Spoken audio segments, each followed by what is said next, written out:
À la lumière de son enfance, sa naissance et son allaitement. Le connais-tu?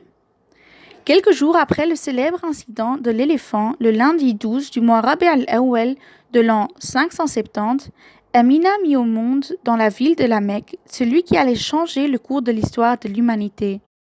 Il s'agit de Mohammed, ibn Abdullah, ibn Abdul Muttalib, ibn Hashim, ibn Abdul Manaf, ibn Qusay, ibn Kilab, ibn Moura, ibn Ka'b, ibn Lu'ay, ibn Ghalib, ibn Fir.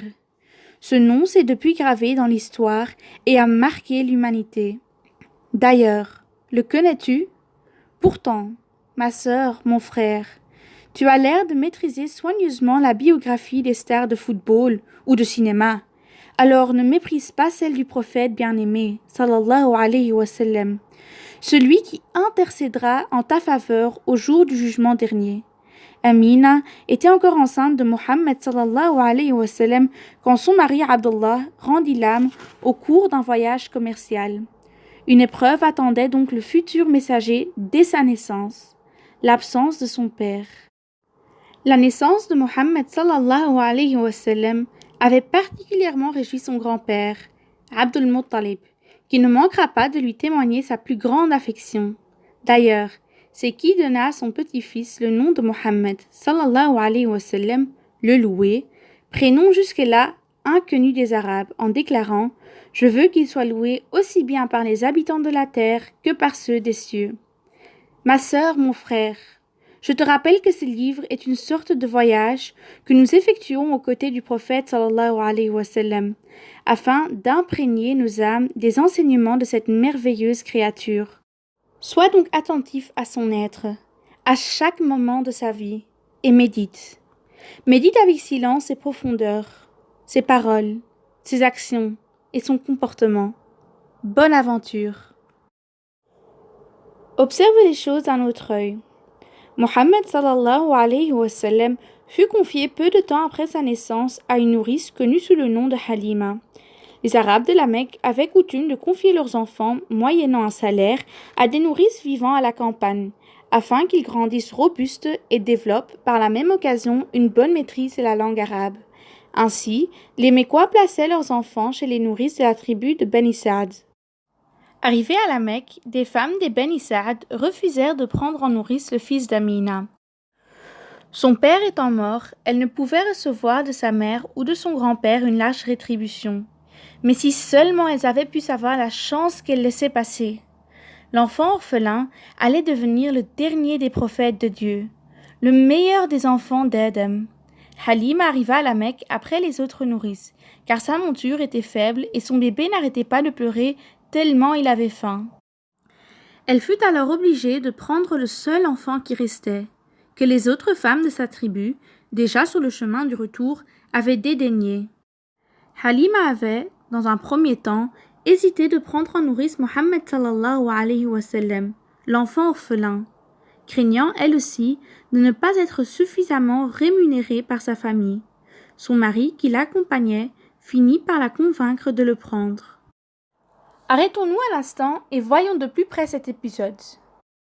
Ma sœur, mon frère, es-tu consciente de la chance qui se présentait à Halima? Elle allait devenir la nourrice de celui qui fut élu par Dieu pour réformer les hommes jusqu'à la fin des temps, celui qui est loué dans les cieux et sur terre, celui qui fut élevé au-delà des 7 cieux lors du voyage nocturne. Qui n'aurait pas aimé être à la place de Halima? Cependant, elle n'en était pas consciente, car elle appréhendait la situation dans sa simple apparence. Un pauvre enfant orphelin. Pourtant, cette allure cachait un prodige, un trésor. Ceci est en effet un enseignement fondamental pour le quotidien de nos vies. Derrière tout ce qui, apparemment, semble misérable, mauvais ou banal, peut se trouver un bien ou une merveille. Dieu dit à ce sujet « Mais il se peut que vous ayez de l'aversion pour une chose, qui constitue pourtant un bien pour vous, et il se peut que vous chérissiez une autre, alors qu'elle constitue un mal pour vous. Dieu le sait, mais vous ne le savez pas. Combien de fois t'es-tu retrouvé face à des situations ou des affaires qui te paraissaient mauvaises, futiles, et qui pourtant ont ou aurait pu changer ta vie. Apprends donc à contempler ton existence, non pas avec le seul œil de l'apparence, mais surtout avec la vision de la profondeur. Efforce-toi de repérer dans le mal apparent le bien caché. D'ailleurs, si chacun concevait sa vie de la sorte, la tristesse et le pessimisme, qui sont de réels obstacles à notre renaissance, ne feraient pas partie de nos vies. En d'autres termes, il s'agit de lire les épreuves avec optimisme.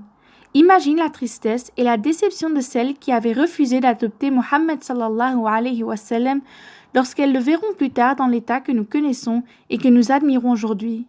Un prophète, un caractère éminent. Elles ont certainement regretté leur attitude à l'égard de l'enfant orphelin que fut Mohammed sallallahu alayhi wa sallam.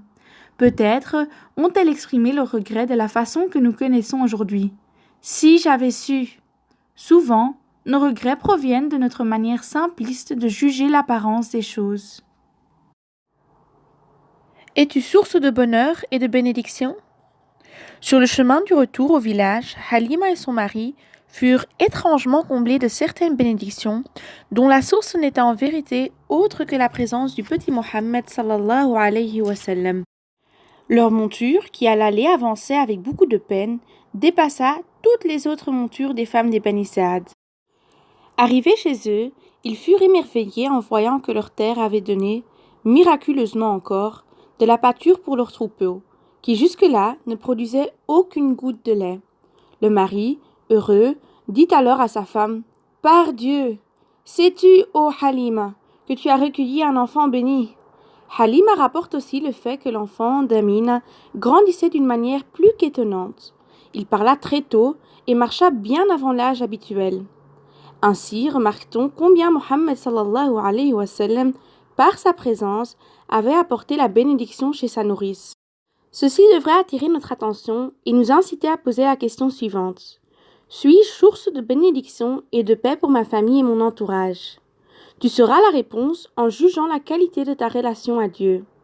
Comment veux-tu apporter la paix chez toi si tu voles, mens ou vis dans l'illicite? Si tel est ton comportement, tu n'apporteras, au contraire, qu'affliction, tristesse et douleur. Ma sœur, mon frère, rapproche-toi autant que tu le pourras du Seigneur au moyen des prières et des bonnes actions, jusqu'à ce que tu sois aimé de lui. Tu deviendras alors une source de paix pour tes familiers, au point que ton absence les attristera et ta présence les réjouira. Reviens à Dieu. À l'âge de 2 ans, Mohammed sallallahu alayhi wa sallam vécut une scène miraculeuse et riche d'enseignements. Celle-ci était, à plus d'un titre, fondamentale pour la mission qui l'attendait plus tard, être témoin de Dieu devant l'humanité. Alors qu'il s'amusait avec son frère de lait, 2 anges le saisirent, le couchèrent au sol et lui fendirent la poitrine pour purifier son cœur et en extraire un morceau de chair noire. Lorsque Halima fut informée de cet événement, elle fut prise d'inquiétude et décida aussitôt de le rendre à sa mère. Cette miraculeuse scène mérite la plus grande attention. En effet, Mohammed sallallahu alayhi wa sallam allait devenir prophète. Cette mission a pour but d'appeler les gens à croire en un Dieu unique, Tawhid, qui est le message fondamental de l'islam, et à les orienter vers le bien et la droiture. Pour ce faire, il lui était donc essentiel d'avoir le cœur pur afin que son engagement soit crédible et surtout cohérent.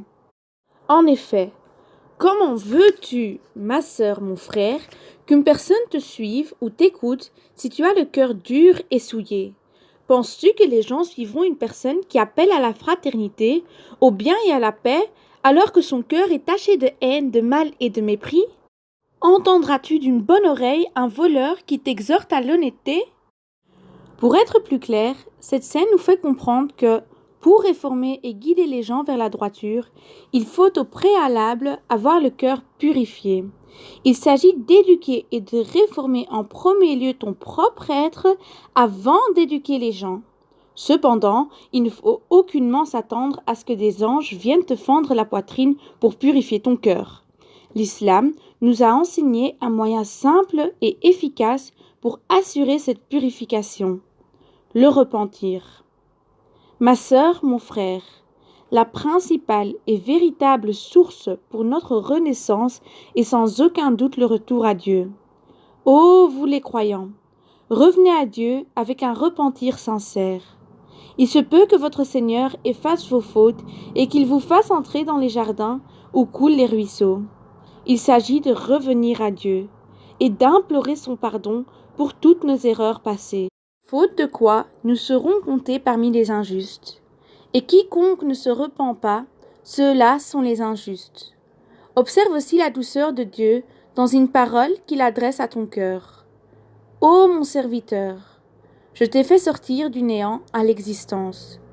Je t'ai doté de la vue, de l'ouïe, du cerveau et du cœur. Ô mon serviteur, je te couvre et tu ne me crains pas. Ô mon serviteur, je t'évoque et tu m'oublies. Ô mon serviteur, je suis pudique à ton égard, mais à l'inverse, tu ne l'es pas envers moi. Qui te comble d'une prodigalité plus abondante que moi? Qui frappe à ma porte et je ne la lui ouvre pas? Qui me demande et je ne lui donne pas? Suis-je avare pour que mon serviteur le soit à mon égard? Ne désespère donc pas de sa miséricorde, quelle que soit la gravité et l'énormité de tes péchés.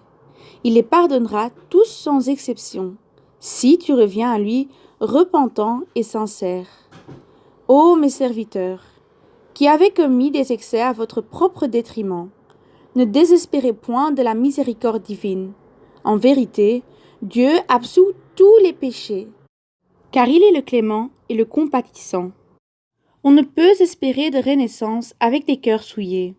Ma sœur, mon frère, il est essentiel de passer par cette étape du retour au divin.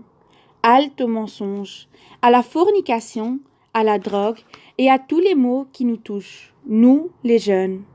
L'avenir de l'islam est entre nos mains. Soyons donc à la hauteur. Je t'invite, au terme de la lecture de ce chapitre, à faire une pause dans ta vie et demande-toi de façon sérieuse. Pourquoi je vis? Quel sens ai-je donné à ma vie? Quelle sera ma destinée?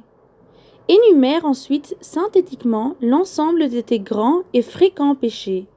Puis, prends la ferme décision de te repentir et de revenir à Dieu, pour ensuite être bénéfique à la communauté musulmane et plus largement à la société dans laquelle tu vis. Nous avons grandement besoin d'un réveil.